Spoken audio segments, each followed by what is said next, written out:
Today I've got a really special treat for you. These are Don Vining Sr.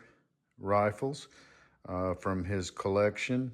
And if you ever have an opportunity to purchase from this family, I received these from Don Vining Jr., who is quite the expert and rifleman in his own right, taught by his father. But Don Vining Sr. is a Korea War veteran. We're going to talk more about these rifles and a lot of the stuff that we see here. This is your dad? That's my dad. Now, when was this? All right, this is in the train station in Savannah in 1950, and he was 18. And they went from, wait a minute, they went from Savannah to California to Japan to Incheon. Wow. That's what they sent with it. The cleaning rods. And there's supposed to be a tip for the rod and a bore brush, and between them there's a little piece of plastic that it threads into. And he said that this cleans better than the, the ones that's got the slot that you put the patch on, and he's got plenty of brushes. And he said that he had also seen people in a pinch, if you pull the rim off the case, you could sometimes jam the brush in it and get the case out. Nice. With no head on it. Yeah, I love that tool. That tool's great for taking the bolt head apart too. And I don't remember where he got the replacement brushes from. They're hard. They're getting harder to find. Oh God, all this stuff is, you could go to gun shows in the 80s and get all of this stuff just new in the wrap. And Amazing. boy, those days are done. And We'll talk a little bit more about Don Vining Sr., but let's take a quick look at these rifles. These Garands came from Miltech, which I understand maybe they're still in business, but they were sort of a custom outfit. And if you go through their catalog, you can see all of the rifles at the time, including Lee Enfields and other collectibles. But their whole thing was not like some of the CMP field service rifles where they're just pieced together from parts. These were actually hand-selected rifles where all the parts match, and they were basically match-grade rifles. And this one is based on a 40s Springfield with the earlier machine parts. The gun is in remarkable condition and it has a custom stock on it. You can see how beautiful and straight, strong the grain is. It's got some figuring and flame kind of patterns on it. It's hard to see on the camera, but it's just really a beautiful rifle. And it feels the wood, and it feels very good when you're holding it, and I would even say a half a pound lighter than my other Garand. But it has a sling that Don Vining put on an original because the one that came with it was sort of a modern replica. The gas system has been modified so that it's bored and fit, welded, remachined op rod.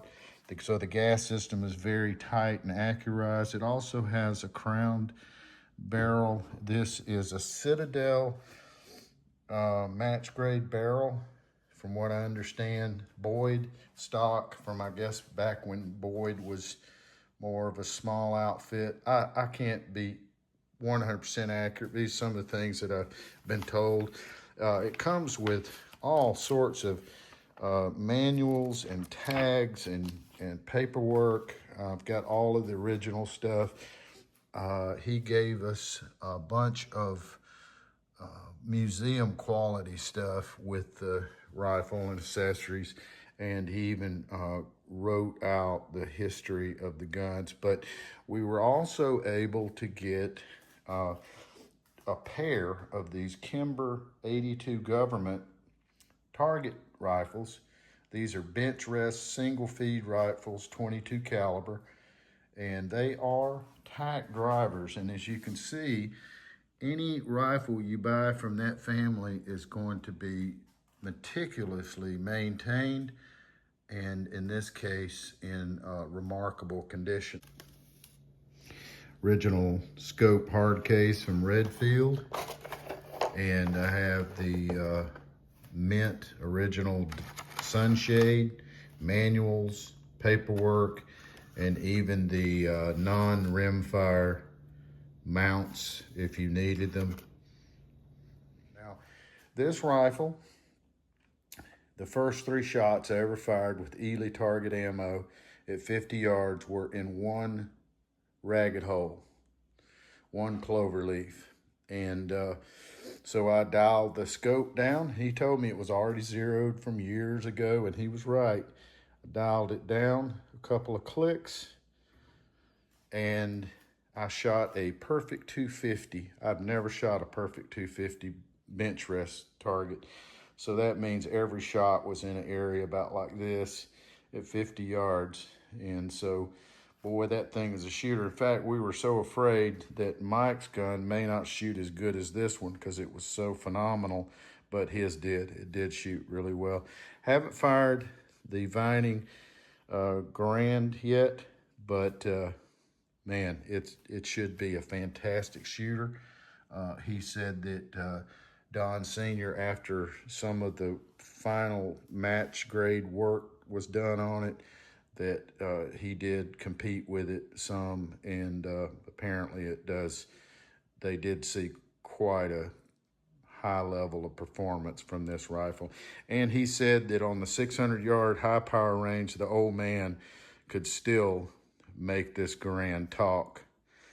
So great stuff, great stuff. So what was your dad's name? Donald Vining Sr. Oh, Senior, that's right. I forgot you told me that. And then who'd you say these guys were? This is Charlie Beasley in the middle, and Harvey Urey, the sergeant. Wow, those were the days, I guess. Young men. They got the tag. Fire case. And this is what they were offering at the time. They're still That's cool. Wow. still in business, but I don't just think saw they one have of any those. of this stuff in Atlanta when they put that up. Wow. You've kept like a scrapbook. Do you mind if I flip through that? Oh, I've got several.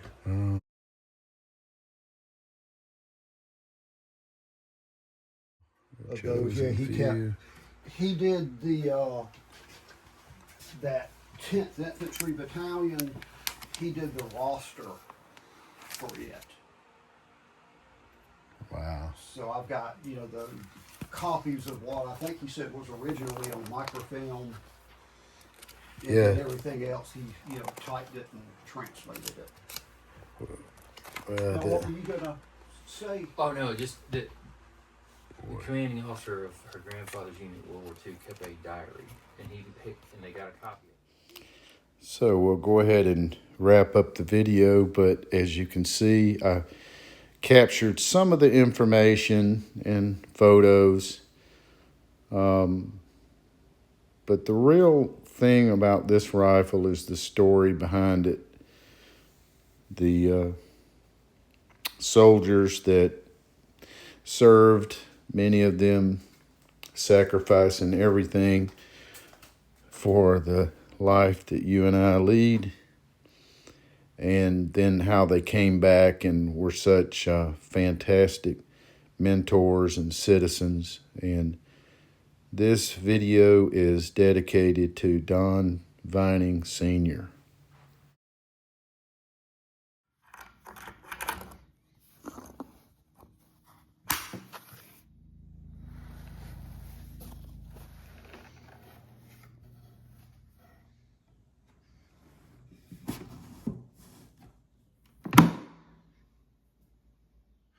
Quick closing comments, not about me or my family, but many of us have a common history where we have family members or people close to us who have fought and sacrificed, in some cases died, to protect our right to bear arms and our tradition of the American rifleman.